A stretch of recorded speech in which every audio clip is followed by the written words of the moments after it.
Hi guys, I'm Sonal and welcome to my channel. Today I'm going to share the recipe of the chestnut tortilla, flatbread or roti. So I have shown this roti in one of my videos where I bought it ready-made, and a lot of you asked me how do you make that roti or where do you buy it, and I really myself wanted to try it out. Chestnut flour is not a completely low carb flour, but we are going to use a little bit of that, and then we are using chia seed flour, we are using flax seed, psyllium husk and coconut flour, which is what is going to actually make this low carb. The chestnut flour is purely there for flavor and it is very flavorful. So if you can find this in your country, well and good. If you can't, you can definitely try my coconut flour roti, or you can even leave the chestnut flour out and I'll tell you the variations so that you can make this roti just as easily without it. So let's go ahead and see how I make it. So we are taking 4 tablespoons of chestnut flour, which is about 45 grams, and 2 tablespoons of psyllium husk. The reason to measure the chestnut flour more stringently is because it has carbs. So I've also added 2 tablespoons of flax seed and 2 tablespoons of chia seed to my coffee grinder. We want to grind this into a fine powder.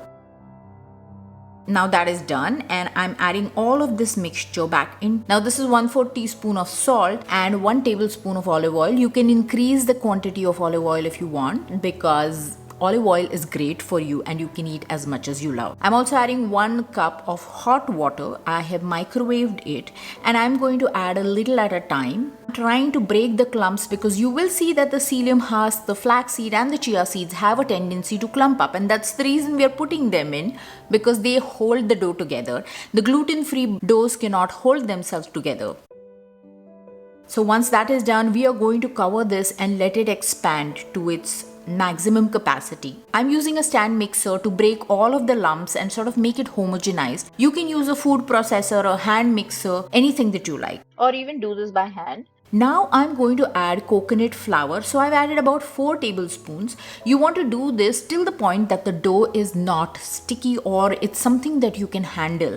So even if you add like half a tablespoon extra, it is fine. But at this quantity and my ingredients, this is what the proportion was, and that's how it worked the best. So if it's not as dry enough like I'm showing you, you can add a little more of the coconut flour or of the chestnut flour. So our dough is ready and we're going to roll the rotis now.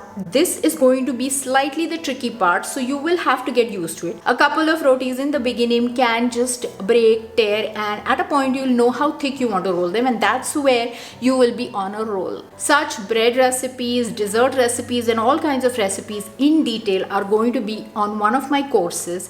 And I'm going to share the link with you soon. It might be there in the description box, but please check out that description and please join my courses. You'll also be supporting the channel if you really think that I bring any value to you. These are also going to be live classes, so if you are in the time zone that I am in, you can join these classes along with your ingredients and you can cook along with me. I'm also going to share a lot of information about the biohacks, which is intermittent fasting, low carb, why these bring value to us, and should we go to such extremes as a keto diet is. Is there a middle way? So these are all the things I'm going to cover in these courses. So I hope to see you there. So I'm taking one of the balls and between 2 silicone mats, I'm going to roll this. The reason to use silicone mats is because they don't move around and they have their own weight. Otherwise, this can be as easily, just as easily be done between 2 parchment papers, but they just move around and they're not as easy to handle is what I feel. So if you're going to do this often, you should go ahead and buy these. I am going to link them in the description for you, so check them out. Roti is ready. It doesn't look nice and round because this is how gluten-free flours work. So if you want a nicer roti, you want to cut it with a lid. So let me show you that later. I've put it on a cast iron pan and I'm going to lightly cook this. Getting the roti on the pan is one of the trickier part of it, and you want to be really gentle while doing that.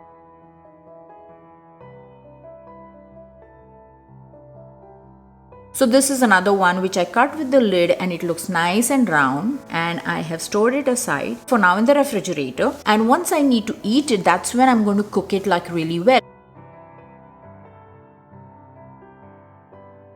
So here is one of those which was lightly cooked. I have slathered it with ghee because ghee is delicious and it's good for you. And look at it, you can brown it to whatever point you want. If you cook it too long, it's going to be hard. So depending on what you like, you can do. This is the tiny one that was from the leftover dough.